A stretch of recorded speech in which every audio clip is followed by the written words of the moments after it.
S27 live मध्ये आपल्या सर्वांचे स्वागत. पॅन्थर आर्मीचे आझाद मैदान मुंबई येथे 3 मार्चला कर्मवीर दादासाहेब गायकवाड सबलीकरण स्वाभिमान योजनेतील जमिनीची कमाल मर्यादा अट रद्द करण्याबाबत करण्यात येणाऱ्या आंदोलनास जनहित फाउंडेशन महाराष्ट्र अध्यक्ष उमेश जामसंडेकर यांचा जाहीर पाठिंबा. कर्मवीर दादासाहेब गायकवाड सबलीकरण स्वाभिमान योजनेतील जमिनीची कमाल मर्यादा अट रद्द करा अशी मागणी करिता पॅन्थर आर्मीचे आझाद मैदान मुंबई येथे 3 मार्चला हल्लाबोल आंदोलन करण्यात येणार आहे.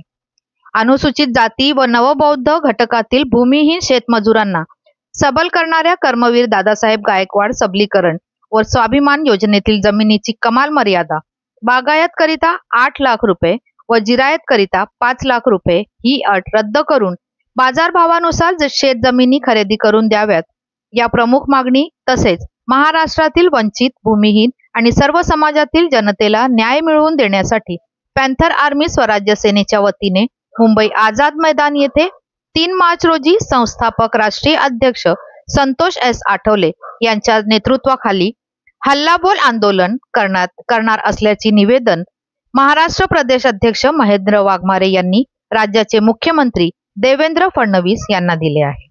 महाराष्ट्र राज्यातील भूमिहीनांना सबलीकरणाचा एक भाग म्हणून राज्य शासनाने कर्मवीर दादासाहेब गायकवाड सबलीकरण स्वाभिमान योजना सुरू केली, पण यंत्रणेतील असंवेदनशीलतेमुळे व जाचक अटीमुळे भूमिहीन शेतमजूरला शेतमालक बनविणारी ही योजना म्हणावी इतकी प्रभावी ठरू शकली नाही.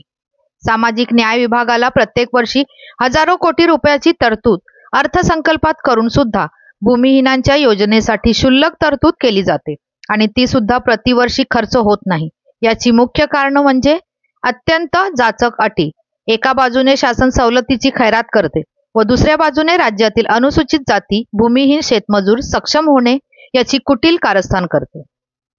पॅन्थर आर्मी स्वराज्य क्रांती सेनाचे राष्ट्रीय अध्यक्ष सन्माननीय संतोष आठवले साहेब यांच्या आदेशावरून महाराष्ट्र प्रदेश अध्यक्ष माननीय महेंद्र वाघमारे तसेच महाराष्ट्र प्रदेश महिला अध्यक्षा सौ ज्योतिताई झरेकर यांच्या नेतृत्वाखाली दिनांक 3 मार्च 2025 रोजी सकाळी 10 ते संध्याकाळी 5 वाजेपर्यंत हल्लाबोल आंदोलन आणि बेमुदत उपोषण करण्यात येणार आहे.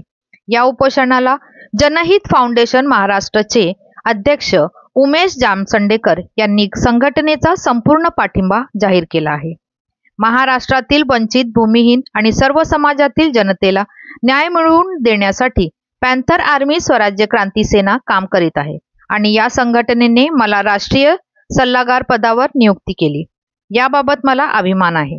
जनहित फाउंडेशन महाराष्ट्राचे सर्व पदाधिकारी या आंदोलनात भाग घेऊन जनतेच्या न्याय हक्कासाठी साथ देतील अशी ग्वाही जनहित फाउंडेशन महाराष्ट्राचे अध्यक्ष उमेश जामसंडेकर यांनी दिली.